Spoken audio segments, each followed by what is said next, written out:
میں کہتا ہوں کہ یہ جو دانشوری کا زوال ہے امریکی قیادت میں، آپ دیکھیے کہ اس وقت امریکن ووٹرز کے سامنے چوائس کیا ہے.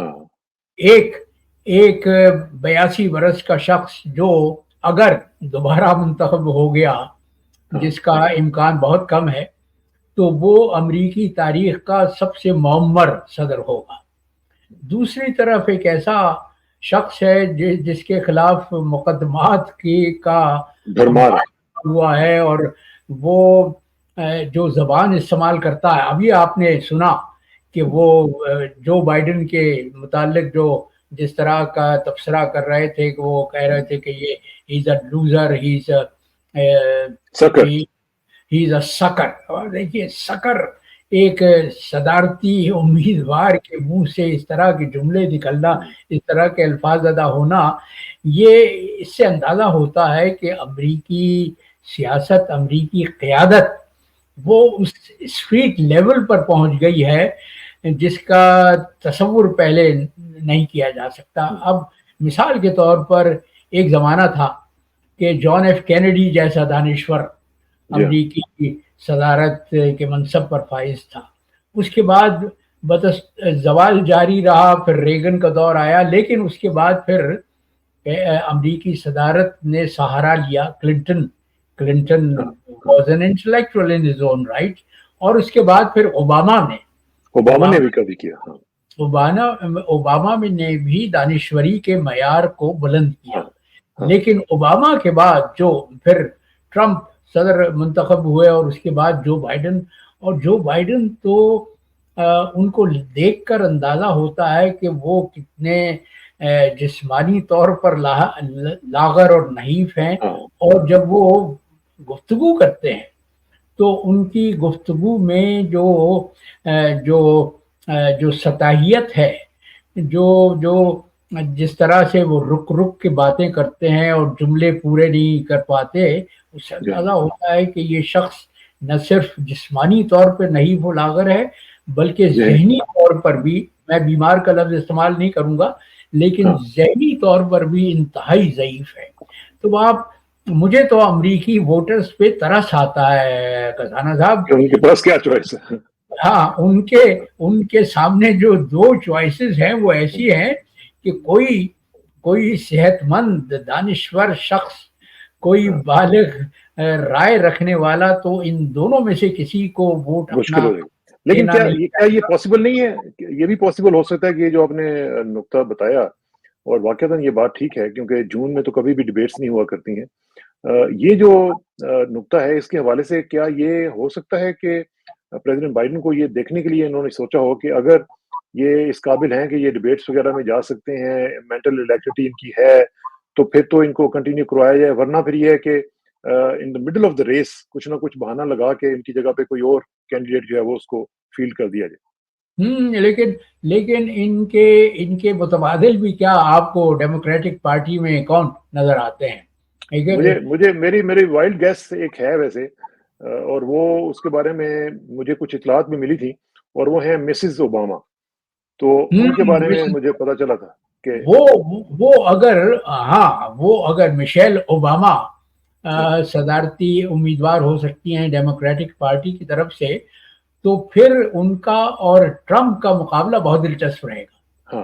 اور اس وقت یہ پرکھنے کو ملے گا ہم جیسے لوگوں کو کہ امریکی کیا واقعی سیاسی شعور رکھتے ہیں، سیاسی بصیرت رکھتے ہیں، کہ وہ ایک ایسے شخص کو جس کے پاس سوائے زبان درازی کے اور کچھ نہیں ہے، سوائے لفاظی کے کوئی کچھ نہیں ہے، اور جس کا ماضی انتہائی داغدار ہے. ماضی کو تو چھوڑیے، جس کا حال اتنا داغدار ہے کہ اس پر مقدمات قائم ہیں اور اس کو سزا ہو سکتی ہے. کرمنل مقدمات میں اس کو ریسنٹلی جو 39 فیلنیز میں ان کو انہوں نے کیا تھا نا انڈائٹ. جی انڈائٹ ہو چکے ہیں اور سزا سنانی باقی ہے. تو مجھے یہ لگتا ہے، بالکل میں آپ کے نظریے سے 100% اتفاق کرتا ہوں، کہ مجھے یہ لگتا ہے کہ ڈیموکریٹک پارٹی کے حلقوں میں بہت بے چینی ہے, بہت بے اطمینانی ہے, اور وہ صاف دیکھ رہے ہیں کہ بائیڈن اگر ڈیموکریٹک پارٹی کی طرف سے امیدوار ہوتے ہیں تو پھر ٹرمپ کے ٹرمپ لیے, will have a field day.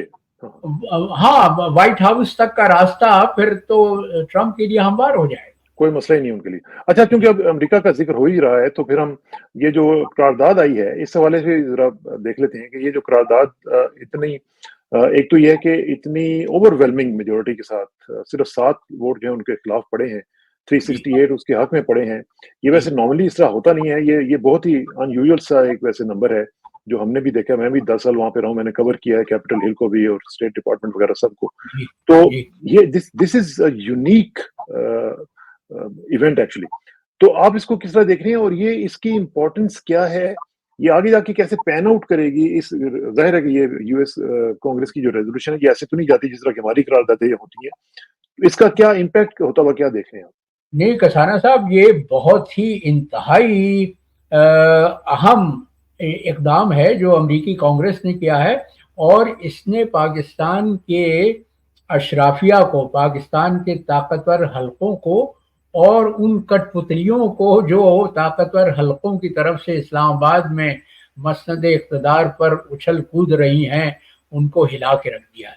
آپ نے یقیناً وہ خبر پڑھی ہوگی کہ اسحاق ڈار جو جرنیلوں کی ناک کا بال بنے ہوئے ہیں, انہوں نے فوراً یہ اعلان کیا ہے کہ پاکستانی پارلیمان میں بھی امریکی قرارداد کے جواب میں ایک قرارداد پیش کی جائے گی. اور تاثر یہ دیا جا رہا ہے کہ امریکہ نے پاکستان کے اندرونی معاملات میں, پاکستان کی سیاست کے درون خانہ معاملات میں مداخلت کی ہے جو کسی طرح سے منظور نہیں کی جا سکتی, جو کسی طرح سے اس کو قبول نہیں کیا جا سکتا. لیکن دیکھیے, یہی تو عمران کہتا تھا. یہ عمران کہتا تھا تو اس کو معطوب قرار دے دیا گیا.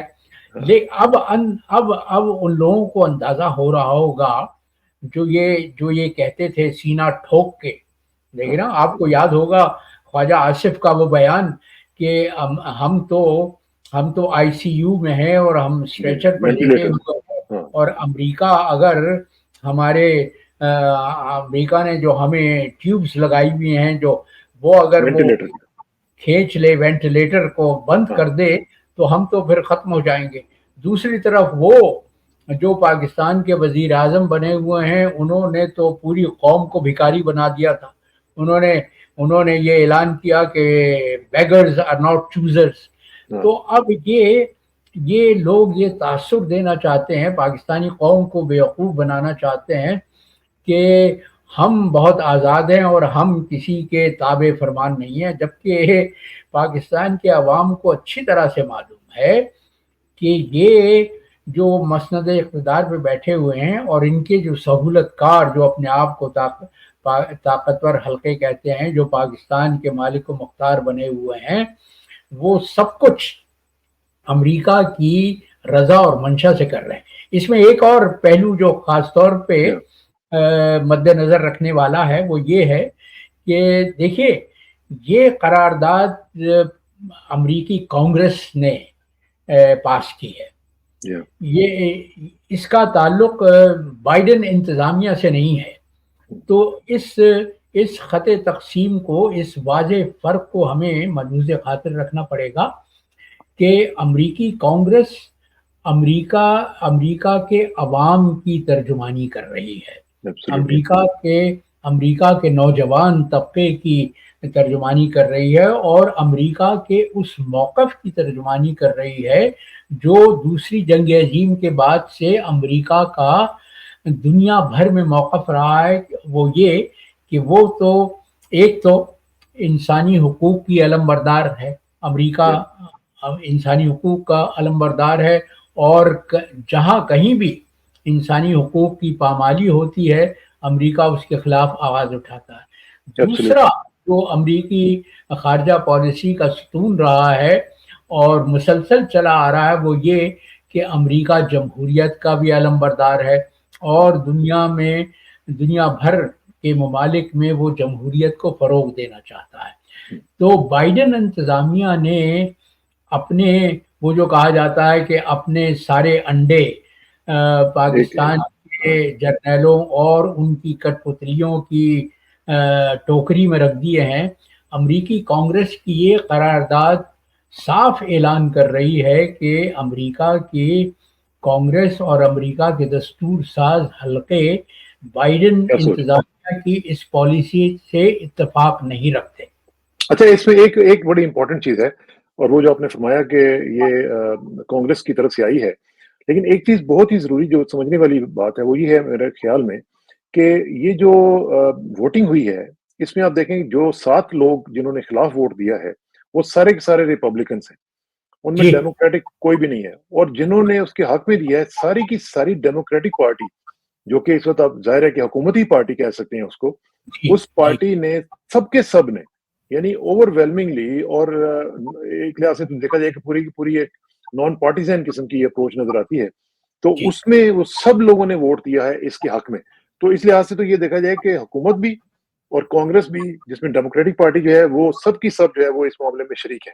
اچھا، اب اس کے ساتھ جڑا ہوا جو ایک سوال جو میں آپ سے پوچھنا چاہ رہا ہوں وہ بڑا امپورٹنٹ ہے ورثہ، وہ یہ ہے کہ ایک میگنٹسکی لا ہے جو کہ بنایا گیا تھا 2016 میں، اور یہ جو میگنٹسکی لا ہے بلکہ 2012 میں یہ بنایا گیا تھا جب یہ اوباما ہوتے تھے. تو یہ ایک بائی پارٹیزن بل پاس ہوا تھا یو ایس کانگریس کی طرف سے، اور پریزیڈنٹ اوباما نے اس کے اوپر سائن کیے تھے. تو یہ بیسیکلی کیا کہتا ہے کہ یہ جو بھی لوگ ہیومن رائٹس وائلیشنز میں انوالوڈ ہوتے ہیں، اور یہ اس کا بیک گراؤنڈ آپ کو معلوم ہے کہ ایک رشین لائر تھے سرجے میگنٹسکی، ان کو وہاں پہ ایک پریزن میں ان کو مار دیا گیا تھا، اور اس کے بدلے میں پھر ظاہر ہے کہ یہ کیس پورے امریکہ میں اس کے اوپر لابنگ ہوئی اور یہ کیس بنا. تو بیسیکلی یہ کیا کہتا ہے کہ جو بھی لوگ ہوں گے جو وائلیٹ کریں گے ہیومن رائٹس کو، ان کے خلاف ان کے جو معاملات ہیں ان کو سینکشن کیا جائے گا، اور جو فورن گورنمنٹس آفیشلز ہوں گے ان کو بھی سینکشن کیا جائے گا. ہیومن رائٹس آفینڈرز کو ان کے جو ایسٹس ہیں فریز کر لیے جائیں گے، اور ان کو بین کر دیا جائے گا from entering the United States. اب اس میں اگر دیکھیں کہ جو ہمارے ہاں جو حالت ہو رہی ہے اس وقت ہیومن رائٹس کی، آپ کو معلوم ہی ہے کہ کیا سچویشن ہے. کیا ہمارے جو آفیشلز ہیں جو آج بڑی کٹ پتلیاں جس طرح آپ کہہ رہے تھے کہ بنی ہوئی ہیں، کل کو ان کے اوپر بھی اس طرح کا کچھ وقت آ سکتا ہے کہ ان کو ان کے ایسٹس فریز کر دیے جائیں، ان کے ٹریول کے اوپر پابندی لگا دی جائے، وہ پاکستان سے باہر نہ نکل سکیں، یا اس طرح کی کچھ چیزیں ہو سکتی ہیں؟ یقیناً ہو سکتے ہیں، اور اس کا واضح امکان ہے نہ صرف امریکہ میں بلکہ دیکھیے آپ کو معلوم ہے کہ یورپین یونین کا کتنا زور ہے ہیومن رائٹس پر اور رول آف لا پر. تو یہ اس قرارداد کا جب آپ تجزیہ کرتے ہیں تو اس میں 3-4 باتیں نظر آتی ہیں. ایک تو یہ کہ قرارداد یہ کہتی ہے کہ پاکستانی عوام کو ان کے جمہوری حق سے محروم کیا گیا ہے. دوسرے واضح الفاظ میں یہ کہا گیا ہے کہ الیکشن کے نتائج کی انجینئرنگ کی گئی ہے. اور تیسرے یہ کہ ملک کی جو پاکستان کی سب سے بڑی سیاسی جماعت ہے جو مقبول پارٹی ہے، اس کو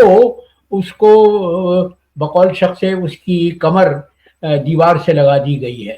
تو یہ تمام باتیں اس بات کی غمازی کرتی ہیں کہ امریکی کانگریس کے اراکین کو بہت زیادہ تشویش ہے کہ پاکستان میں نہ صرف ایک عمران خان اور اس کے سیاسی پارٹی پر ظلم ہو رہا ہے، بلکہ جمہوریت کی بے خونی کی جا رہی ہے، اور پاکستان کے عوام کو ان کے بنیادی حقوق سے، ان کے جمہوری اقدار سے محروم کیا جا رہا ہے. اور اس میں نام لے کے کہا گیا ہے کہ وہ جو لوگ ہیں جو پاکستانی عوام کو ان کے حقوق سے محروم کرنے والے، وہ پاکستان کے وہ حلقے ہیں جو جمہوریت کے خلاف کام کر رہے ہیں. تو اس میں تو نہ صرف وہ کٹ پتلیاں جو سیاسی گماشتے جو اس وقت مسند اقتدار پر ہیں وہ اس کی زد میں آتے ہیں، بلکہ پاکستان کے طاقتور جرنیل بھی اس کی زد میں آ سکتے ہیں. وہ ان پر بھی پابندی لگ سکتی ہے، ان کے اثاثے بھی منجمد کیے جا سکتے ہیں. تو یہ ساری باتوں کا امکان ہے اور بہت کبھی امکان ہے. کبھی امکان ہے. اچھا ساتھ ساتھ ہم یہ بھی دیکھ رہے ہیں کہ جو اوور آل انٹرنیشنل لیول پہ جو حالات ہیں وہ بھی بدل رہے ہیں. خاص طور پر آپ نے دیکھا ہوگا بولیویا میں جو کہ کو کرنے کی کوشش کی گئی تھی, وہاں پہ انہوں نے کس طریقے سے وہ سارے لوگوں کو پکڑ لیا جو کو کے ماسٹرز تھے, اور ان کو پکڑ کے گرفتار کر لیا ہے, اور جو آرمی چیف بنے ہوئے تھے ان کو بھی انہوں نے پکڑ لیا ہے اور اس کو گرفتار کر لیا گیا. دوسری طرف آپ نے دیکھا ہوگا کہ کینیا میں کینیا میں حکومت نے جو اضافی ٹیکسوں کا بوجھ عوام پر لادنا چاہا تھا, اس کے خلاف عوام نے کیسا شدید رد عمل کا مظاہرہ کیا, اور نتیجہ یہ ہوا اگرچہ وہ میں سن رہا تھا کوئی 53-54 لوگ ہلاک ہوئے ہیں مظاہروں کے دوران, لیکن آخر میں حکومت کو ہتھیار ڈالنے پڑے. نو منتخب صدر نے یہ اعلان کیا کہ وہ اس بل پر کی منظوری نہیں دیں گے, اس پہ دستخط نہیں کریں گے. تو عوام کی بیداری, جمہور کی بیداری دنیا بھر میں نظر آ رہی ہے, اور یہ بہت ہی مثبت اقدام ہے. میں دعا کرتا ہوں کہ پاکستانی بھی بولیویا کے عوام سے کچھ سیکھیں یا کینیا کے عوام سے کچھ سیکھیں, اور اپنے حقوق کے لیے کچھ نہ کچھ کریں. ان میں بھی اتنی کیا کہیے کہ حمیت بیدار ہو جائے کہ وہ اپنے حقوق کو لینے کے لیے سڑکوں پہ نکل آئے. اچھا, یہ جو ایک ہم دیکھ رہے ہیں جو سچویشن عدلیہ کے حوالے سے چل رہی ہے, ابھی آپ نے لیٹسٹ جو ڈسیزن ہے وہ دیکھ لیا آپ نے, کہ جو کیس جو بہت ہی گھٹیا قسم کا کیس ہے, عدت کیس وہ جو چل رہا ہے, اس کے اوپر جو پلی لی گئی تھی کہ جی آپ ان کی جو سزائیں اس کو سسپینڈ کر دیں, تو وہ جو جج صاحب ہیں مجوکا صاحب, انہوں نے کہا جی کہ نہیں, یہ مین اپیل کے ساتھ ہم اس کو سنیں گے اور ابھی اس کی کوئی ضرورت نہیں ہے, میں نہیں اس کو اپیل انٹرٹین کر رہا. تو یہ تو لوگوں کی جو آج امید لگی ہوئی تھی کہ جی ان کو شاید رہائی مل جائے گی, وہ تو نہیں ہو سکا. اور دوسری طرف ہم دیکھ رہے ہیں کہ جو کیس لگا ہوا ہے قاضی فائز عیسیٰ صاحب کے سامنے, اور اس کے متعلق آپ مختلف ریمارکس بھی ان کے دیکھ رہے ہیں, سب کچھ دیکھ رہے ہیں, اس میں تو بڑی ایک بلیٹنٹ قسم کا باعث نظر آ رہا ہے چیف جسٹس صاحب کے ہاں, جو کہ اس کو چھپا بھی نہیں پا رہے ہیں. وہ اتنا زیادہ بلیٹنٹ ہے, اتنے زیادہ فریق بنے ہوئے ہیں, اتنے کھل کے سامنے آ چکے ہیں کہ ان کے متعلق اب کسی کو پاکستان میں یا پاکستان سے باہر کسی کو کوئی ذرا سا بھی شک نہیں ہے کہ وہ عدالت عالیہ کی مسند پر بیٹھے ہوئے ہیں, عدل کے تقاضوں کو پورا کرنے کے لیے نہیں, انصاف فراہم کرنے کے لیے نہیں, بلکہ طاقتور عسکری حلقوں کے وکیل بنے ہوئے نظر آتے ہیں. لیکن بہت دلچسپ پیش رفت ہے خزانہ صاحب کہ دیکھیے یہ جو نچلی عدالتیں ہیں ان کو تو میں گردانتا ہی نہیں, اس لیے کہ ہم سب جانتے ہیں کہ یہ کس طرح سے انصاف ان عدالتوں میں بیچا جاتا ہے, اور کس طرح سے ان کی ساری کلیں جرنیلوں کے ہاتھوں میں. لیکن جو پیش رفت دلچسپ ہے اور انتہائی قابل غور بھی ہے, اور ہو سکتا ہے کہ وہ ایسے نتائج پیدا کرے جن کی توقع پاکستان میں فی الحال نہیں کی جا سکتی, اور یہ کہ جو بحث ہو رہی ہے ججز میں آپس میں, اور خاص طور پہ جسٹس اطہر من اللہ کے جو ریمارکس آپ نے دیکھے ہوں گے, اس سے اندازہ ہوتا ہے کہ سپریم کورٹ کی سطح پر بھی ججوں میں بیداری کی لہر پیدا ہو رہی ہے, اور یہ انصاف کے اور عدل کے تقاضوں کو پورا کرنے کا جہاں سوال پیدا ہوتا ہے تو یہ بہت خوش آئند پیش رفت ہے. تو یہ بیسیکلی آپ یہ سمجھ رہے ہیں کہ یہ گلیمر آف دا ہوپ ہے جو آپ کو سمجھتے ہیں کہ اس میں آپ کو جی مجھے تو امید ہے کہ یہ جو مقدمہ جس کی سماعت اب 1 جولائی تک ملتوی کر دی گئی ہے, اس کا جو فیصلہ سامنے آئے گا وہ بہت دلچسپ ہوگا. بلکہ اس کا جو جتنا وہ ڈیلے کیا جا رہا ہے کہ غوری صاحب, اس میں لوگ یہ کہہ رہے ہیں, کچھ لوگ جو کہ باخبر ہیں وہ یہ کہتے ہیں کہ قاضی صاحب چاہتے تھے کہ فوری طور پہ اس کے اوپر ڈیسیژن آج یا کل آ جائے, لیکن اب اس کو ڈیلے اس لیے کر رہے ہیں کہ he has lost the majority on the bench. جی یقیناً وہی جو میں جس مباحثے کی بات کر رہا تھا, جو مکالمے